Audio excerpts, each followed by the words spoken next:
Agradeço, senador Rodrigo Rollenberg, presidente desta sessão, neste momento, pela gentileza e atenção. E gostaria, primeiramente, de expressar a minha concordância e solidariedade àquilo que expressou o senador Roberto Requião, quando aqui estranhou diretriz tomada pela TV Senado de, a partir de 8h30 da noite, ao invés de retransmitir a sessão do Senado que aconteceu durante a tarde, passou a colocar uma série de programas, de entrevistas, os mais diversos e tudo, e não dando prioridade àquilo que é algo de extraordinária relevância sobre o trabalho dos senadores, que é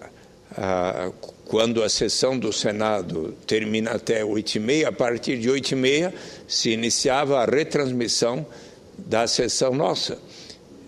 que aconteceu desde as 14 horas. Ora, se suspender a retransmissão da sessão do Senado, privando milhões de brasileiros que durante a tarde estiveram trabalhando nas suas mais diversas funções, mas que de noite gostam de assistir à TV Senado e saber como cada um dos 81 senadores tem atuado e expresso, e os nossos debates e tudo,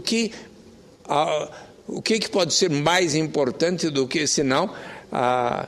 o diálogo entre todos os senadores, a expressão de cada senador, tentando colocar o pensamento de seus representantes aqui. Então, eu quero muito respeitosamente, perante o presidente Renan Calheiros, o primeiro secretário, senador Flecha Ribeiro, e todos os membros da mesa diretora, o próprio vice-presidente de meu partido, o senador Jorge Viana, e a direção da TV Senado, para fazer uma reflexão e voltar à retransmissão das sessões do Senado regularmente, porque eu concordo com o senador Roberto Requião e os demais senadores que o apoiaram, o senador Pedro Táxi, o senador Cristóvão Buarque. Acredito que o senador Rodrigo Rollenberg e o senador Rubens Figueiredo também aqui me assinala, não sei a opinião do senador Antônio Carlos Valadares, se também está de acordo de fazer um apelo para voltar à retransmissão das sessões plenárias do Senado da noite, que resolveu-se colocar outros programas no lugar da retransmissão. Então, as pessoas lá do Sergipe que trabalharam desde o dia 6, senador Roberto, quando chega 8h30 da noite, até mesmo se a sessão do Senado estiver em andamento, a partir do dia 6 de agosto último, passou a ser não mais transmitida. E o que acontecia quando a sessão terminava até 8h30 da noite era a retransmissão da sessão iniciada às 14 horas. E, então, os trabalhadores de Sergipe que durante o dia estiveram trabalhando nos seus afazeres, senador Valadares, e quando chega 8h30 da noite, cansados, mas querem saber o que é que o senador Antônio Carlos Valadares falou durante o dia, quais foram os debates dos quais ele participou no plenário do Senado, não acha adequado, senador Valadares, que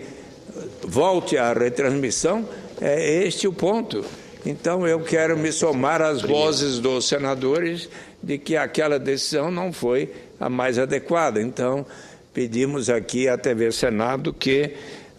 volte a transmitir no início da noite as sessões a partir das 8h30 da noite, e atendendo à sugestão do senador Roberto Requião e todos os demais que falaram. Mas eu hoje gostaria de... Senador Suplicy. Senador Rodrigo Rollenberg. Se me permite, eu não tive a oportunidade de fazê-lo, não estava presente no momento do discurso do senador Roberto Requião, mas quero me solidarizar com Vossa Excelência e com o tema trazido, eu desconhecia essa decisão da mesa ou da direção da TV do Senado e quero me somar aos senadores que estão solicitando a revisão dessa decisão. Entendo que as TVs legislativas, elas foram criadas com o objetivo de dar transparência ao trabalho legislativo e permitir à população brasileira de acompanhar com profundidade os trabalhos do Senado Federal, no caso da TV Senado, do Senado Federal, com toda a profundidade. Portanto, eu entendo que a repetição da sessão, dos debates promovidos no plenário após o encerramento dessa sessão, dá essa oportunidade a que Vossa Excelência se refere, dos trabalhadores de todo o país, das pessoas, dos cidadãos de todo o país, que não tiveram a oportunidade, a possibilidade de acompanhar a sessão durante a tarde, que possam fazê-lo à noite. Portanto, também sou solidário, solicitando de forma muito respeitosa que a presidência do Senado, a mesa do Senado, reveja essa decisão para que a população possa acompanhar as sessões plenárias, os debates do plenário do Senado Federal. Muito obrigado pelo apoio a esta iniciativa, que inclusive teve na palavra do senador Roberto Requião hoje um ponto muito importante. Mas eu gostaria aqui hoje de comentar a pesquisa realizada pelo Instituto Datafolha entre quarta e sexta-feira passada, 7 e 9 de agosto, que revelou alguns pontos que merecem a nossa reflexão. Foram entrevistadas 2.615 pessoas de 160 municípios de todas as regiões do país. O primeiro ponto que chama a atenção é a recuperação da popularidade do governo da presidenta Dilma Rousseff. Depois de ter sofrido uma queda entre os meses de maio e de junho deste ano, período em que ocorreram as grandes manifestações populares nos principais centros urbanos, a presidenta Dilma Rousseff recuperou 6 pontos percentuais. O índice dos que consideram o governo ótimo ou bom subiu de 30% no final de junho para 36% neste início de agosto. A aprovação da presidenta Dilma é maior entre os mais pobres, 41% dos que ganham até 2 salários mínimos aprovam o seu governo. Entre os mais ricos, as pessoas que percebem acima de 10 salários mínimos, a presidenta tem o menor índice de aprovação, 29%. Apesar disso, é nesta faixa que o seu governo teve o maior crescimento entre aqueles que consideram a sua gestão ótima ou boa. O crescimento da aprovação nesta faixa de renda foi de 8 pontos percentuais. A avaliação do governo da presidenta Dilma Rousseff na área econômica também revelou um aumento da aprovação, passou de 27% para 30%. A pesquisa mostrou também que cessou o movimento dos que acreditavam que a inflação iria aumentar. O pessimismo com a inflação estava em ascensão desde dezembro do ano passado. A pesquisa do Datafolha mostrou ainda que cresce o otimismo em relação ao emprego. Caiu em 5 pontos percentuais, de 44% para 39%, o índice das pessoas que diziam acreditar que o desemprego iria aumentar e, felizmente, tanto a inflação tem diminuído, os últimos indicadores são nessa direção, e também a taxa de desemprego está dentre as mais baixas desde que foi iniciada a medida da taxa de desemprego nas 6 regiões metropolitanas do país. No que toca ao poder de compra, o resultado de Datafolha mostrou uma queda de 6 pontos percentuais no grupo daqueles que achavam que o poder dos salários iria diminuir. Passou de 38% em junho para 32% nesta nova pesquisa. Subiu de 44% para 48% os que acreditam que a situação econômica vai melhorar. Todos esses resultados positivos mostram que o governo da presidenta Dilma Rousseff está no caminho certo. Ao analisar os resultados da pesquisa Datafolha, avalio com satisfação que as prioridades estabelecidas pela presidenta e por sua equipe de governo na implementação de políticas públicas estão sendo entendidas pela população como decisões que respeitam os anseios da maior parte dos brasileiros, tornados seja tomado seja por renda familiar, escolaridade, sexo ou idade. E os meus colegas de bancada do PT, que na última semana estivemos por quase 3 horas com a presidenta Dilma, tivemos a oportunidade de externar a ela a nossa confiança de que as coisas estão e vão melhorar em nosso país. O mesmo não tem ocorrido, infelizmente, com respeito aos resultados da pesquisa Datafolha, em relação à resposta dada pelos senadores e deputados federal. A representação ao Congresso Nacional, a reprovação ao Congresso Nacional subiu 9 pontos após os protestos, passando de 33% para 42%. Presidente Rodrigo Hollenberg. A resposta dos parlamentares às manifestações foi avaliada como ruim ou péssima por 44% dos entrevistados. Apenas 13% consideraram o trabalho do Congresso como bom ou ótimo.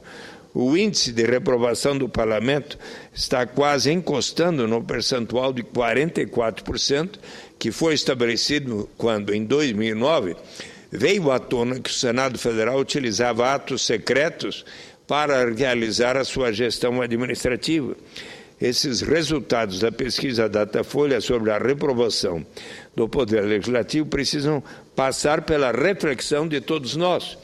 O que é que a sociedade brasileira quer de seu parlamento nesse momento? Ora, se a Câmara dos Deputados rejeitou a proposta de emenda à Constituição número 37 de 2011, que retirava do Ministério Público os poderes de investigação e ainda arquivou o projeto de lei da chamada cura gay, se o Senado, numa maratona de votação de projetos de lei, que davam respostas às manifestações, aprovou, dentre outras, a matéria que converte a corrupção em crime hediondo e outra, que muda as regras de escolhas dos suplentes de senador. Se as duas casas estão empenhadas em trabalhar realmente representando o eleitorado, o que é que está faltando para que os deputados e senadores recebam a aprovação do povo? E eu considero, presidente Rodrigo, que está faltando modificar a atuação do parlamento nas questões de fundo, realizar uma reforma política que conceda transparência ao sistema eleitoral e à escolha dos candidatos dos partidos políticos aos cargos eletivos, estabelecer mecanismos legislativos que permitam a implantação da democracia participativa com maior vigor, na qual todo cidadão possa apresentar e opinar sobre as matérias legislativas e aprovar matéria que estabeleça a obrigatoriedade do voto aberto em todas as votações do Parlamento, conforme projeto aqui do nosso senador Paulo Paim, que foi aprovado, e acredito que precisamos aguardar e insistir que a Câmara dos Deputados vote essa proposta de todos nós senadores. Destaco 4 proposições legislativas que apresentei que julgo dão algumas respostas a muitas das aspirações do povo. Primeiro, a proposta de emenda à Constituição número 73 de 2005, que institui o referendo revocatório do mandato de presidente da República e de congressistas, o chamado recall, de modo a fortalecer a vida política e a soberania do povo, uma proposta que, inclusive, foi apresentada pela OAB, pelo Movimento pela Democracia, e que teve em Fábio Conder Comparato, professor da Universidade de São Paulo e um dos nossos mais brilhantes juristas, a formulação da sugestão que acatei. Segundo o projeto de lei do Senado número 84 de 2011, que tem por finalidade admitir e disciplinar a subscrição eletrônica de projetos de lei de iniciativa popular, o PLS número 84 de 2011, prevê que as assinaturas dos eleitores na apresentação de matérias legislativas possam ser realizadas por meio da rede mundial de computadores. Terceiro, a proposta de emenda à Constituição número 55, que institui as eleições diretas para os suplentes de candidatos ao Senado Federal e que pretendo reapresentar com as adaptações que considerem o já aprovado pelo Senado, que diz que agora serão apenas um senador suplente que não pode estar relacionado em termos de parentesco com o titular, mas levando em conta a obrigatoriedade de a eleição ser direta e para apenas um suplente de senador. A proposta de emenda à Constituição número 23 de 2011, que prevê a realização de eleições internas diretas no âmbito dos partidos políticos para a escolha de candidatos a cargos eletivos e estabelece número igualitário de candidatos de ambos os sexos. Quero ressaltar, senador presidente Rodrigo Hollenberg, a Argentina realizou ontem, e pela segunda vez, porque a primeira acho que foi em 2011, uma eleição primária para a escolha de seus candidatos dentro de cada um dos partidos, seja no partido da presidenta Cristina Kirchner, seja no partido da oposição e outros. Aquele candidato que não obtenha pelo menos 1,5% não poderá disputar as eleições que serão para valer. Mas é muito interessante que mais e mais países estão realizando eleições primárias com a possibilidade de todos os eleitores poderem escolher quais aqueles que serão candidatos, inclusive ao Legislativo. E, na verdade, são 5 propostas e não 4, porque a quinta, que é o projeto de lei do Senado 280 de 2012, que institui a prestação de contas em tempo real pelos candidatos, partidos e coligações durante a campanha eleitoral. Eu quero aqui dizer que estou inteiramente de acordo com a proposta do Movimento de Combate à Corrupção e por Eleições Limpas, que proíbe a contribuição de pessoas jurídicas aos partidos políticos e aos candidatos, e que, inclusive, limita a contribuição de pessoas físicas a um valor que possamos considerar como de bom senso, seja um salário mínimo, ou digamos até R$1.000, que isto significaria uma democratização da influência do poder econômico nas eleições. Então, gostaria de afirmar que esses resultados negativos obtidos pelo Congresso Nacional nessa pesquisa do Datafolha do início de agosto de 2013 merecem uma atenção especial de todos nós individualmente, bem como das lideranças dos partidos e das presidências das 2 casas legislativas. Eu gostaria, senhor presidente, de assinalar que hoje estive na cidade de Campinas e na Universidade de Campinas, onde ali, a convite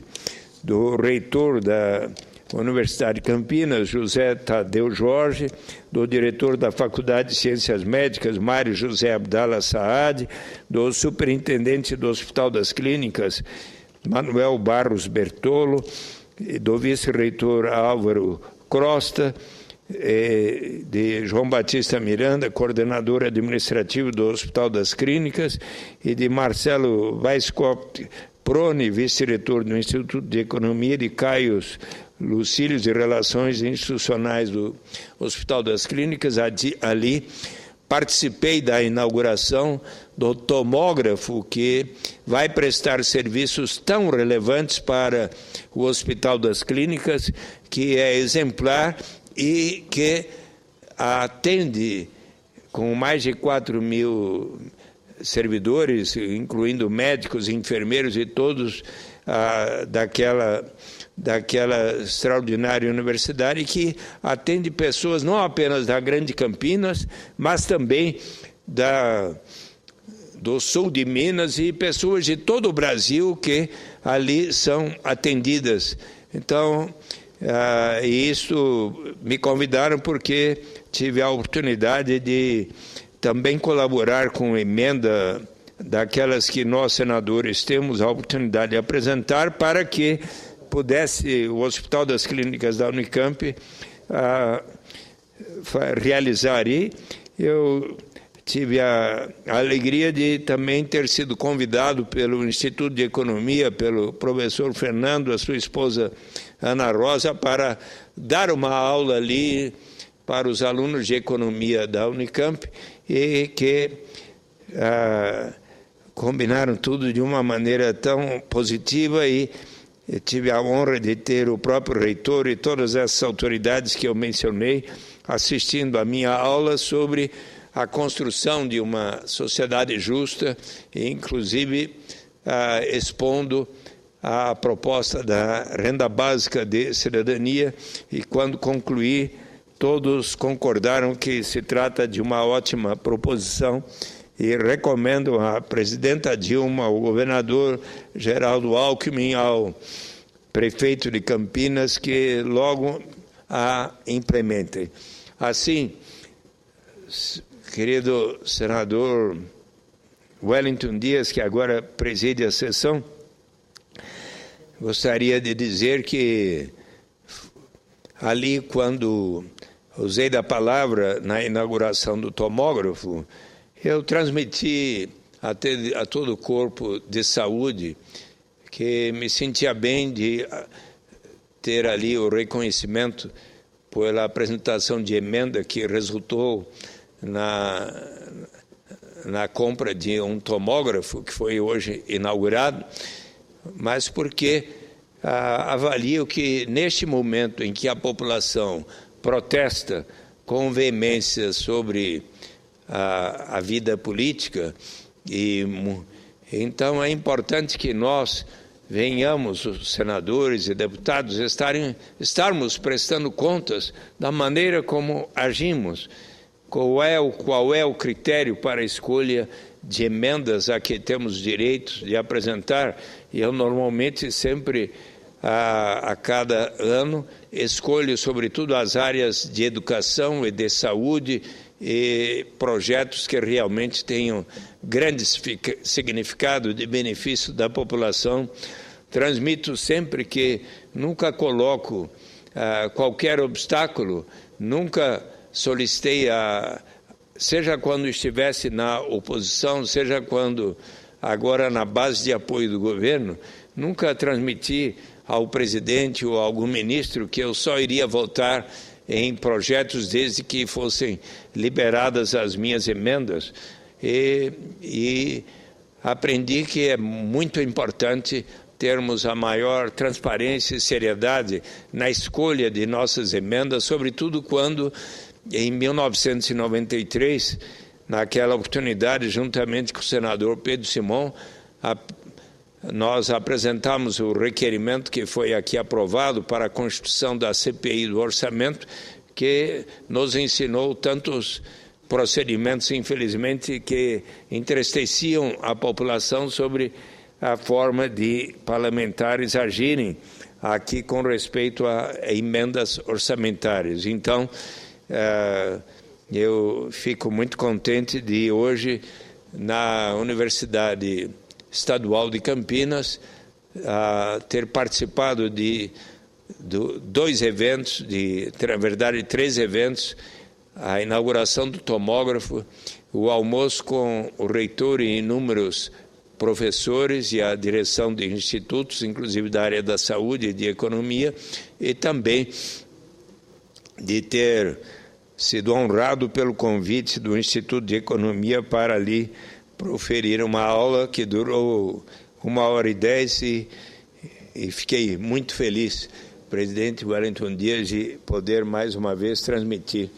Quero dizer a todas as faculdades e universidades que eu tenho o maior prazer e me sinto feliz de ser convidado para falar para estudantes de economia de todas as áreas afins, para transmitir o quão importante é a proposição da renda básica de cidadania. Senador Wellington Dias, se Vossa Excelência quiser vir à tribuna, com muita honra irei presidir a sessão agora. Será um prazer.